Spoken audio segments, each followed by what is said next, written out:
تو میں نائک عادل شہزاد شہید پر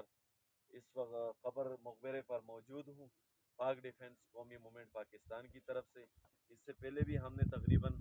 8-10 شہداء کی قبروں پر حاضری دی، صوبیدار میجر بھی تھے اس میں، اور بڑی پوسٹوں پہ بھی جو ہماری شہادتیں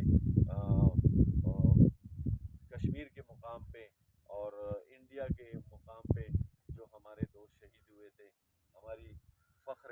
افواج پاکستان کے وہ سپاہی، ان کے مقبروں پہ بھی حاضری یقینی بنائی۔ ہمارے عادل شہزاد بھائی ابھی کچھ ہی عرصہ پہلے، کچھ ہی دن پہلے سرزمین پاکستان میں ایک ایسا علاقہ جس کو وزیرستان وانا کہتے ہیں، وہاں انہوں نے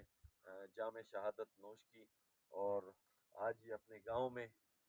سکون کی زندگی، جنت کے نظارے کرتے ہوئے،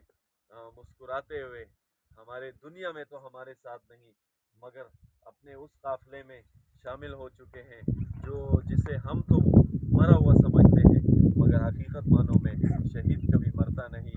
شہید ہمیشہ زندہ رہتا ہے، یہ میرے اللہ کا حکم ہے۔ اور ابھی میں پرچم کشائی کے لیے یہاں آیا ہوں پاک ڈیفنس قومی مومنٹ پاکستان کی طرف سے۔ اب میں یہاں پاکستان کا وہ پرچم اپنے اس شہید نائک عادل شہزاد کے قبر مبارک